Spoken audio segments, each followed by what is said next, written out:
What's up, Pete Moriarty here. We help small business owners systemize, organize, and scale their business using Google Workspace.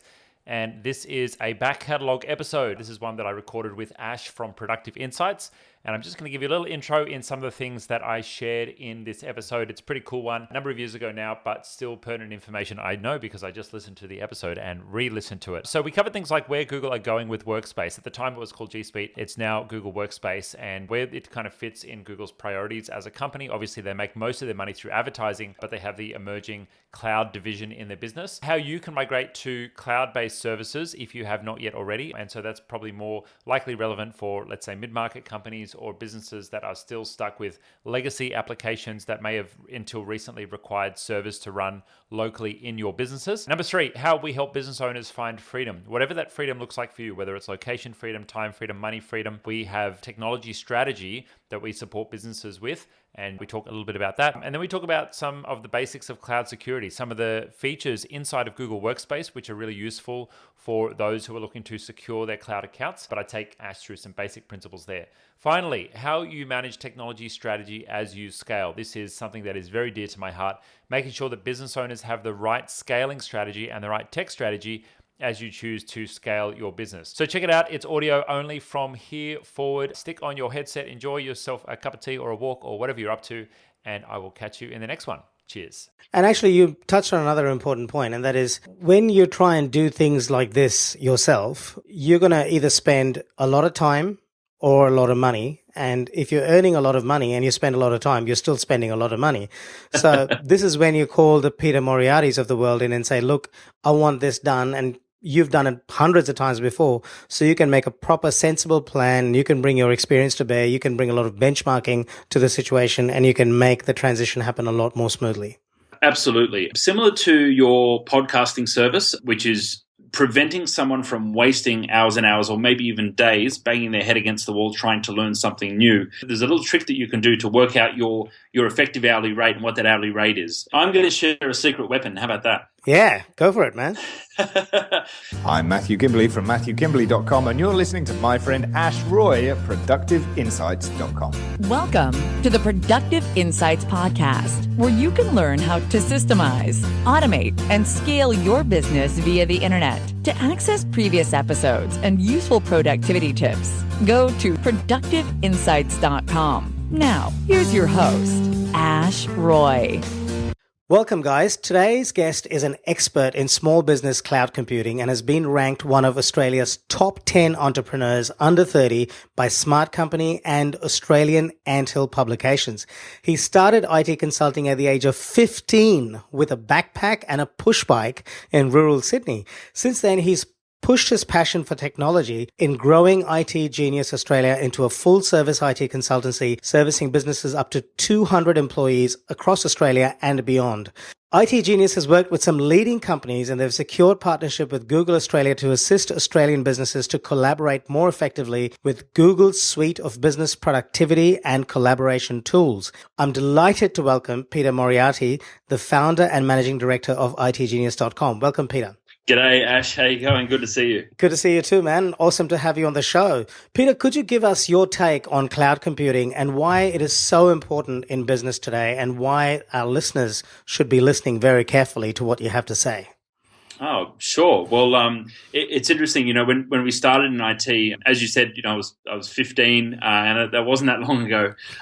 And I saw my dad running a business, actually, and he's a small business owner. He's a builder, carpenter builder, and he's been running that business for about 20, 25 years. And he's one of the baby boomer generation. And so when he went through school, they had chalk and slate, you know, rather than computers and iPads and all those kind of things. And so his generation, you know, which the baby boomer generation owned most of the small businesses in Australia, didn't grow up with technology and kind of had to learn it. And so we really kind of started the business to help those business owners. You know, I wanted to help my dad and help people like him because I was naturally good at it, being Gen Y and growing up with this technology. And so that's kind of how we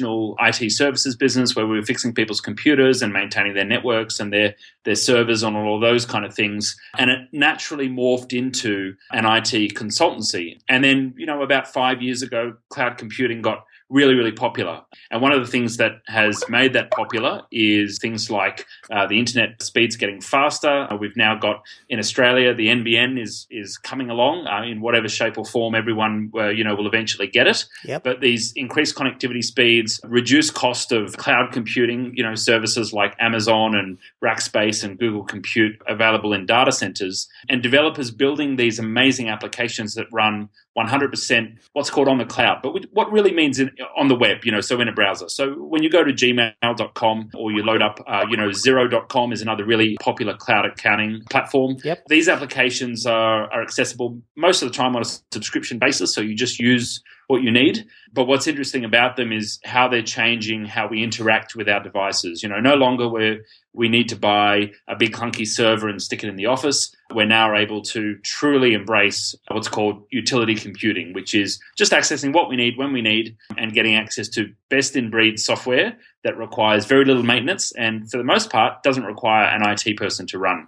The thing about this cloud-based software is that it can be very profitable if you can pull it off. I recently interviewed Hiten Shah, who's the co-founder of Kissmetrics, and he's all about software as a service at the moment. And we talked specifically about software as a service, and he was just saying that there is so much going on in that space. If you can make it work, and if you can really solve a business problem, then you can be very, very successful, and you can really skyrocket a company's productivity and their effectiveness.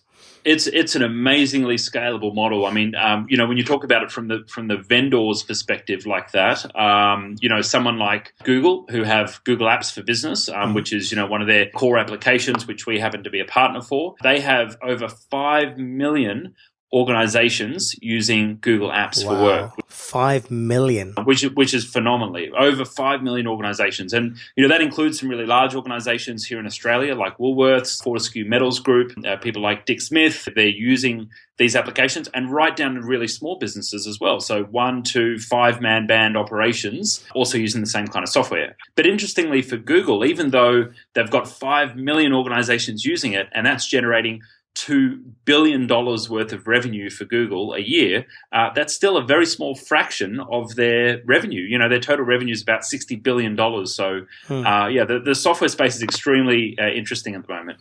So are they looking to really ratchet up the amount of revenue they're making from software as a service? And by the way, I wanted to also mention that I did work at Woolies. I consulted to Woolworths towards the end of my consulting career, and I did use Google. And I remember the Google guys were there on the premises. They were setting it all up at the time.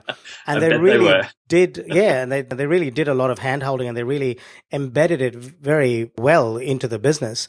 So certainly did a great job there. But what's Google planning to do? Are they looking to make that 2 billion into a much bigger proportion of their 60 billion revenue? Well, the interesting thing is that there's a small amount of fear with some people that, can I trust Google's business services because, are they going to change their mind in 6 months or 12 months and just shut this thing down and go and chase other things? And the reality is that Google need to diversify. They've got this amazing revenue stream of search revenue, but they have people nipping at their heels like Facebook. We said it at the same time. Great minds think alike. Like Twitter and Instagram and Pinterest and everybody else who's running ad services now. Yeah. And Google know that they need to diversify. They know that they've probably got another 5 years where they'll still be absolutely smashing it out of the ballpark. But in 5 years' time, they're really going to need to be building up their other revenue streams. Well, Google's search function is starting to become less profitable now. I think the profit has started to drop for the first time because Facebook is a lot more targeted. I appreciate that when someone goes to do a search on Google, the intent is very much to find a solution as opposed to Facebook where you're just going to hang out. But Facebook is sort of compensating for that with their highly targeted options they're giving users. So I agree that Facebook is sort of eating into Google's search space a bit. It's super interesting. What I find is the most interesting is Google have now changed their structure. Obviously, they're calling themselves Alphabet, and that's the kind of umbrella company, and Google Search is just one part of that. And so they're building up different divisions. They've got auto, they've got their kind of robotics and their X labs. They've got home automation with their acquisition of Nest. Obviously, they've got some of the big ticket ones like YouTube, and that's bringing out its own subscription service now with YouTube Red. And so their cloud and their enterprise division being their Google Compute, which is their cloud platform competitor to Amazon, and their Google Apps for Work, which is Gmail, Google Docs, Google Drive. they're businesses that Google wants to build. So they're not businesses that Google's going to shut down because they get a different idea. What Google cares about and what they've always cared about is, number one, the number of users that they can get onto their platform and into their ecosystem, because one user in Google's ecosystem is something that they can get across multiple ecosystems. Mm-hmm. But from our conversations with Google, and we've got a really close relationship with them, including the guys over in Silicon Valley and obviously their Sydney office as well, what they've told us is they're really, really interested in solving problems that every single person in the world can make use of. Wow. So what I mean by that is they're probably not going to bring out a sales CRM, and they're probably not going to bring out email marketing software. But what they are interested in is email, giving email to the world. Gmail has 960 million mailboxes. They're nearly at 1 billion users on Gmail. Nest home automation. Everybody has a home and needs that kind of technology in the home. Everybody needs transportation, which is why they've got the auto division. So Google are really, really looking for the big things that can support everybody. And business tools, even though technically business owners are a subset of the world, it's not everybody. They do believe that business tools are a big bet that everybody needs. So it sounds like they're really trying to embed themselves into people's lives and into businesses and effectively become like a utility. Spot on. Absolutely spot on. They only really want to solve the problems that everybody in the world has. And things like Gmail, it's been around for probably 15 years now. You've got to remember that has to service customers who are in third world countries and emerging markets that might not have great internet connections or might not have the fastest devices. And so remember that everything that they're building has to be relevant to everybody in the world, not just Western society with a fiber optic internet connection. Mm-hmm. That's a great point. So that is going to be interesting, actually, right? Because they've also predicted that in the next 2 to 5 years, that we're going to see a doubling of the number of people online. So at the moment, we've got like 2 billion. We're going to see 4 billion people online. A huge part of that is going to be the developing nations like India and China and so on. So it's going to be interesting how they're going to get the internet to these people. By the way, just as an aside, it was interesting to see Facebook kind of fall flat on its face a little bit with the basics they were offering in India, and there's been a big backlash.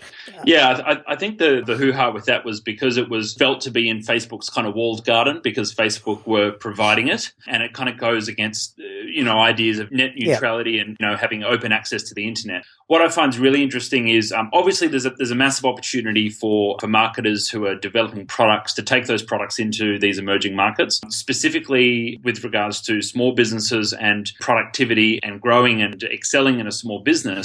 We know that the biggest thing that we can take advantage of in our society is the access to talent. And so outsourcing, while it has been around for a long time, is now super, super accessible. And so, you can jump on freelancer.com or upwork.com and engage contractors or even full-time employees from other markets and take advantage of arbitrage and different pay rates, but it requires a little secret ingredient, and that secret ingredient is, what's the technology that we use to actually take advantage of that? And, what's the technology that you use to get work done with somebody who's a remote team? Because if you think about a traditional IT model, it was buy a server, stick it in your office, and then when you want to do work from home, you'd dial into the VPN or you'd dial into remote desktop or you'd email stuff back and forward. But now in the days of Dropbox and Google Documents and all these new fantastic ways of working, it's really, really opening up us as business owners to have different ways of interacting with our teams. Yeah, those collaboration tools are awesome. And I must say that I have worked out how to get good quality outsourcers through Upwork. And I have found that almost every outsourcer I've worked with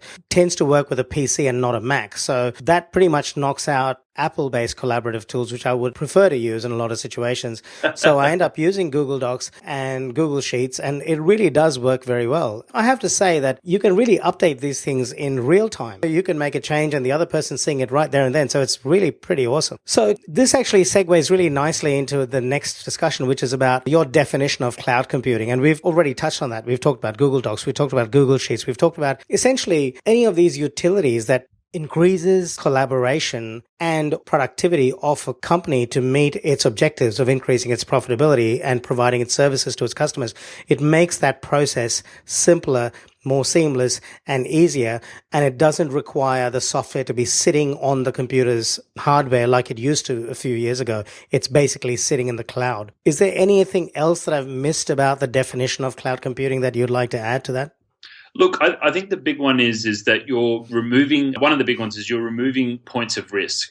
So previously, if you think about, an IT system and what you would normally have to employ an IT person to manage, you might have internet connection and a router and a switch and a server. And each one of those points is a potential point of failure. Absolutely. With cloud computing, all of a sudden, a lot of those responsibilities for management and maintenance are managed at a massive, massive scale by experts, someone like Google or someone like Amazon, who have billions and billions of dollars to spend on fail safes and infrastructure and people to run it. And your only interface with that technology is to pay for it and to receive the service. And so reducing those points of failure, where previously if a internet connection went down at your office, that would be an absolute showstopper. And you might have no emails for 3 days. Your customers are getting bounce backs. They're wondering why you're not emailing them back. We used to call this an operational risk. It's a real business risk. It can really cause a lot of damage. So I totally agree. When your systems go down, if the computers went down in the network, your business would just come to a grinding halt. But you're saying that doesn't happen as much anymore if the stuff is all provided in the cloud. Yeah, well, when you've got somebody managing the infrastructure for you and they're managing infrastructure for billions of people, it's very unlikely that something's going to go wrong with it. I mean, in the 5-6 years that we've been strongly recommending Google Apps to our small business customers, we've had only really one major outage in that time, and that was for 20 minutes. So 20 minutes was a major outage, and interestingly, it happened at 3 a.m. Sydney time anyway, so we didn't even notice.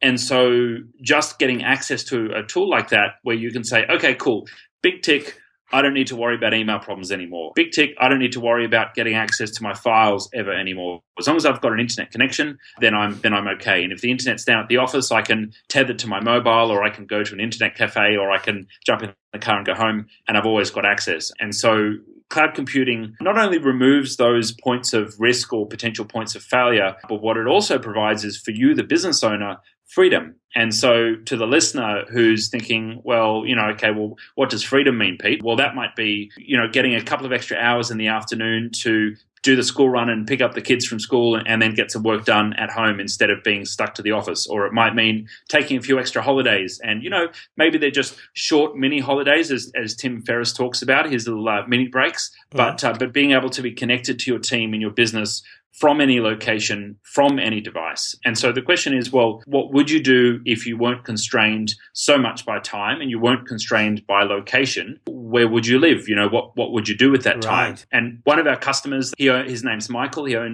still owns a small media agency in Brisbane. And Michael decided that he wanted to have a family holiday in France. And he actually wanted to go and live in France for a year. Most small business owners, that's just not a reality at all. He's got small kids, he's got a wife, he's got a family, and we implemented Google Apps for their business. So he was able to not only get work done with his team, but also with his customers remotely as well. And he uses an online VoIP-based phone system too, which allows him to dial out and have it look like he's dialing from a Queensland number.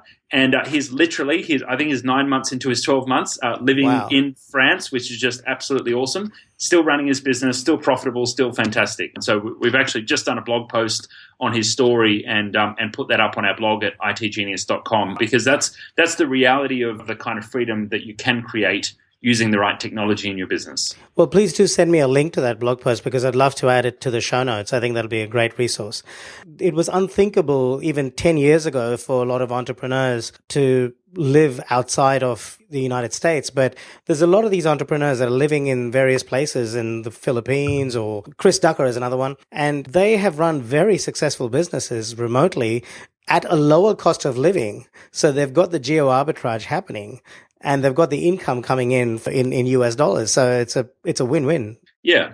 I love that idea of the geo arbitrage and, the Tim Ferriss 4-hour work week story of going and living in Thailand on your $1,000 passive income a month. I don't want to poo-poo anyone's dreams, but I know that that's not quite the reality of what everyone is after. Mm-hmm. I know that for most people, if they had, a bit more flexibility and if their calendar synchronized to their phone properly and their emails synchronized properly, then if they could save just 30 to 40 minutes per day of productivity time, then that's going to either give you some more of your life back or give you a little bit extra time to do more high value tasks in your business. And so I think that should be the aim. Don't think that, well, I have to be retired on a beach somewhere to be successful in the business. If you've got a healthy work-life balance and you're not feeling like a slave to the tech machine, then that's success to me, how I define it.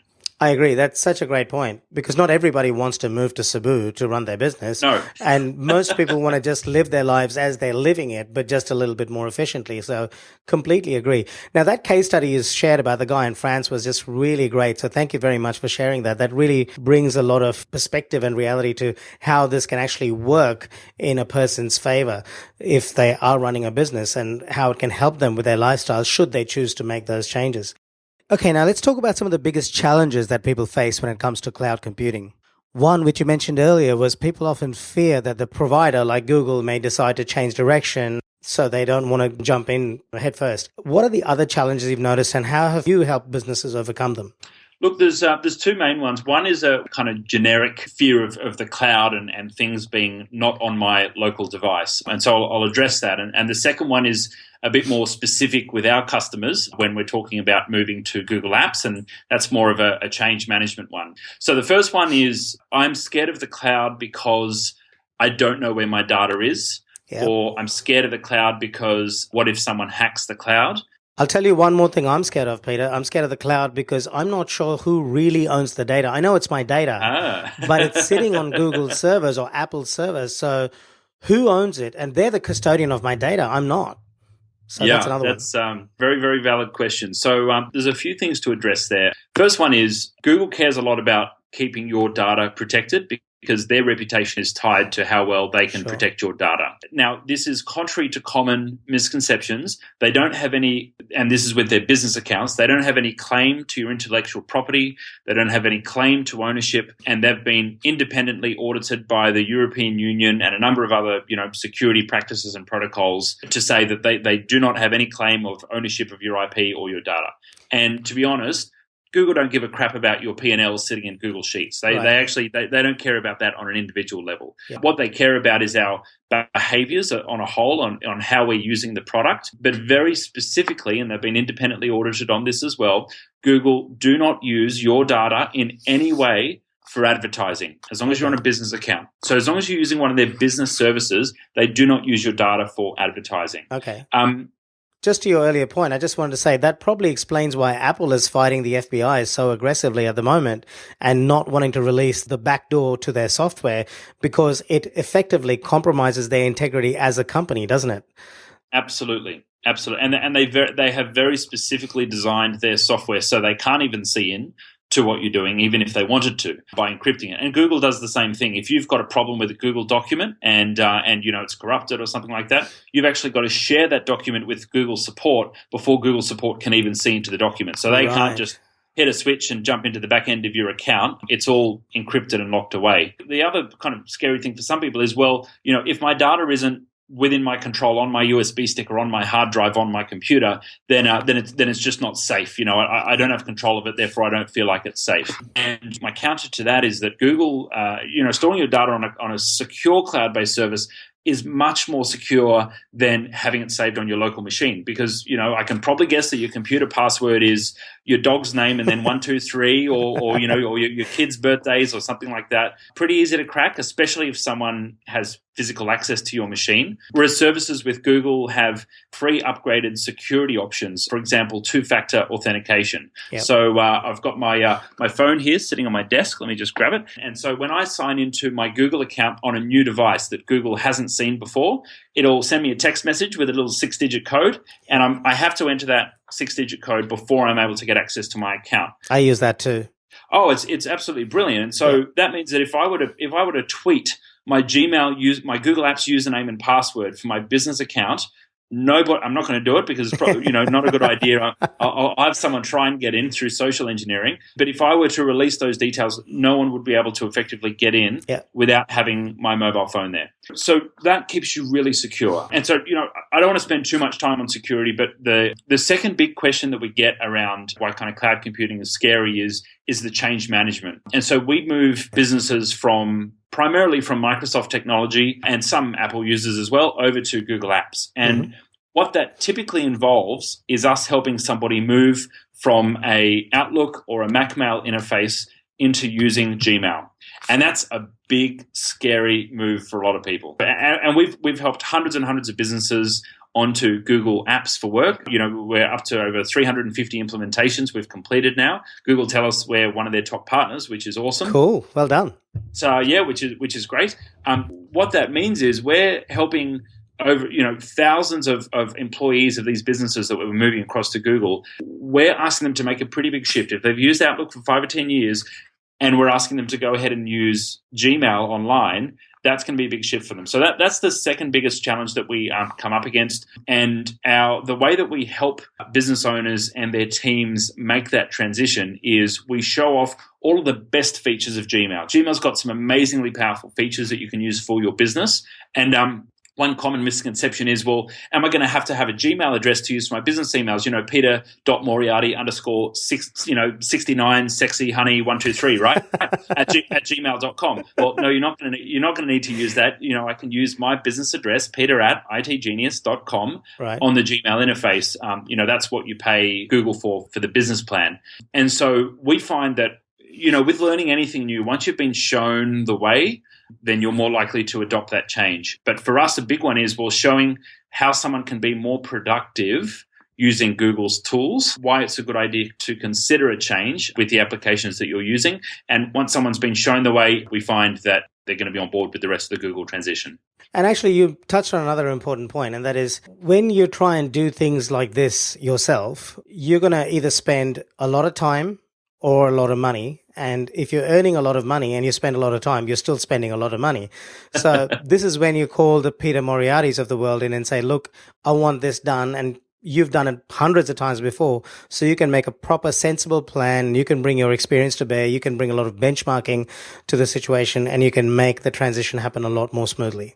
Absolutely. Similar to your podcasting service, which is preventing someone from wasting hours and hours or maybe even days banging their head against the wall trying to learn something new. There's a little trick that you can do to work out your effective hourly rate and what that hourly rate is. And what I like to help people to do is to take the revenue target that you've got for the year. So think about your revenue target in total gross sales. So your total number of sales, total revenue target, and then divide that by 2,080. So 2080, which is kind of cool because it's like the 80-20 rule backwards. Oh, yeah, that is cool. 2080 is 52 times 40, which is 52 weeks times 40 hours a week. And these are obviously rough calculations. And if you divide that revenue target by 2080, you'll get what your effective hourly rate is. So if you're running and leading a business, that is your new hourly rate. And for most business owners, they look at that and they go, oh my God, I don't charge anywhere near that much per hour. And that's exactly the point. Yes. You're probably doing tasks right now that are below what your effective hourly rate should be. And so my recommendation is that something like implementing a new technology tool, whether it's Google, whether it's setting up a podcast, whether it's getting your website built, you're probably not going to do it yourself. Bringing in the expert. When you do estimate how long it's going to take you to implement the Google technology into your business, you need to make that estimate and then triple it, because we typically tend to massively underestimate the dollars for the job and also the timeframes, which is another good reason to bring an expert in, right? Yep, exactly. Okay, cool. We've talked about the common challenges. You've given us an excellent case study. Thank you for that. Let's talk a bit about actions that a listener can take right now to make themselves more comfortable with cloud computing and open themselves to moving towards cloud computing, because let's face it, we're all heading in that direction. How does someone get their business into a situation, or at least get their mind into a situation where they're ready to talk to Peter Moriarty or someone like Peter Moriarty? Yeah, well, look, I've got 3 actions. Typically, the kind of people that we work with is either number one is an established business that's been going for probably 5 years or more. You've reached some point of success. You've got 5, 10, 15, 20, 30 employees, but you're doing IT the old way. You've got a server, or you've got lots of Microsoft technology, or you've got some kind of applications that aren't quite serving you, and you know there's a better way out there, and you've heard the promise of the cloud, but you just need your hand held in making that change. The other person is someone who's got more of an early stage business where maybe you've been going less than 5 years and things have just naturally grown and you've found some success, which is awesome, but things are just a mess because you've never really had any clear IT strategy. In both of those scenarios, we've got 3 pretty distinct actions that we'd like you to take. Number one is to start asking questions and start educating yourself. So ask questions of the vendors that you're listening to. Ask questions of the consultants that you have engaged currently. Ask questions of anyone who's giving you advice or any of the practices that you're currently doing. Just question yourself and question what you're doing and see if, is this really serving me in the best way? And we've got one of the ways that you can start to ask those questions and start to learn about, what's out there is hitting up our YouTube channel. And so our YouTube channel there's over 50 videos on there, nice and short and sharp. There's stuff on cloud computing. You can learn the difference between DNS and domain names and web hosting. You can learn, what my favorite task management program is, cloud-based, of course, and why you should be using it. That's all out there and free. So how do we find your YouTube channel? Just go to itgenius.com/YouTube, and that'll redirect to our YouTube channel. Cool. Okay. And then number 2 is going to be educate yourself on what are the best practice cloud technology tools. So we've got right on our homepage, we've got an ebook. Just head to itgenius.com. You won't miss it. We've got our top 12 cloud productivity tools that are going to help you to boost your productivity. So, we've got things on there that can help you do signed documents online with online signatures, collaborative task management, ways of better communicating and collaborating with your team. They're all there. And then number 3 is our Google video, learning all about Google Apps. So if you head along to itgenius.com, there's a video there. I think it's itgenius.com/Google is the direct link. We've got a video there teaching you all about Google Apps and how working with Google Apps will help you in your business. Now, beware, because your IT consultants and the people who may have advised you in the past are probably going to be a little bit anti-Google, and that's because Google really removes the need for you to employ an IT person to manage your IT infrastructure moving forward. Google lets you add and remove email addresses for your staff, provision accounts, lock them out, manage your own security controls, manage document controls, share folders with your team, share files with your team, all without having to pay somebody $200 an hour to help you work all that stuff out. And so this is a little bit of a kind of well-kept secret, but we're hoping to not let it be a secret too much longer. Look, get out there and educate yourself is the most important thing that you can do, and we've got heaps and heaps of free resources available for you to learn. Awesome. Well, I'll definitely post those links into the show notes as well. I'll also post a link to the Done For You podcast setup service that I offer to professionals and entrepreneurs. It's a full production podcast setup service that helps them increase inbound leads and increase their authority in the marketplace. I get them onto iTunes New and Noteworthy in a very short space of time, depending on their availability. And the URL is productiveinsights.com/podcast-setup. I recently worked with a lawyer who has just launched a podcast on iTunes, and she's absolutely thrilled with the outcome. So what books have had the biggest impact on you, Peter, and why? Oh, wow. That's a great question. I think for me, one of the largest ones was The E-Myth by Michael Gerber, one of the classics. And that really got me in the mindset of building a business in what Michael Gerber calls the franchise model, building a business that's repeatable and that's scalable and that can provide a consistent service, even if you aren't a franchise. And so I think that every business has the opportunity to take whatever service it is that you deliver and productize it and make it more easily consumable for your customers. What we do, we're selling effectively IT consulting services, but all of our packages are fixed fee, and it's all just one easy pricing model. And the scope of what somebody buys is quite rigid, but it has everything that someone would need. And that's how we've been able to grow and scale our business. Right. But the benefit for our customers is they know what they're getting, they're really certain with that, and it means that we've been able to have a greater impact and help more people. That's probably the most profound one for me. I think day to day now, that the book that I most often rely on would be The Rockefeller Habits. Oh, yes. By Vern Harnish. Yep. That's just an absolutely brilliant book for, once you've got past the launch phase of your business and you're into more of the sustained growth phase, and, you've got you're building out your management team and you're building out the structure of the organization and the scale plan. That's just a really great business, a really great book, just to learn how to grow and scale a business with well thought out strategy in place. Well, Mike Rhodes, who I interviewed about Google AdWords, recommended the E-Myth as well. And Buck Risby, who I talked about systems, he recommended the Rockefeller Habits. So those two are very, very good recommendations. So thank you very much for that. Now, is there anything else you would like to share before we say goodbye? You've already shared about how the listeners can find out about you through your website, and I'll definitely post all those links on the show notes. But is there anything else you would like to share in terms of being able to get in contact with you? I'm going to share a secret weapon. How about that? Yeah, go for it, man. So there's a secret weapon that I learned. This is life-changing for some people, which is pretty cool. So one of the things that we teach in helping a business move over to the Google world and get more productive by using Gmail and using the rest of the Google ecosystem is how to take control of your inbox. Mm-hmm. And we know that a lot of people will have thousands or even tens of thousands of emails just hanging around in their inbox, yep. Not really doing much. And we know that the average business owner receives between 200 and 300 emails per day, which is a ridiculous amount to manage, just a ridiculous amount. So obviously Gmail takes care of things like spam filtering. So, spam is just no longer ever a problem with Google. But there is one really cool thing that you can do, and you can do this in Outlook as well. It's just not quite as effective. But this will help you save 30 to 50 emails per day from arriving in your inbox. And you have my attention, man. So I have your attention. Excellent. So what I want you to do is, you can do this in Outlook, but it's easier to do in Gmail, is run a search for the word unsubscribe. Okay. And what we're going to do is we're going to set up a filter or a rule. They're called filters in Gmail. And we're going to use that filter to automatically have every email with the word unsubscribe skip the inbox and go into a folder called newsletters.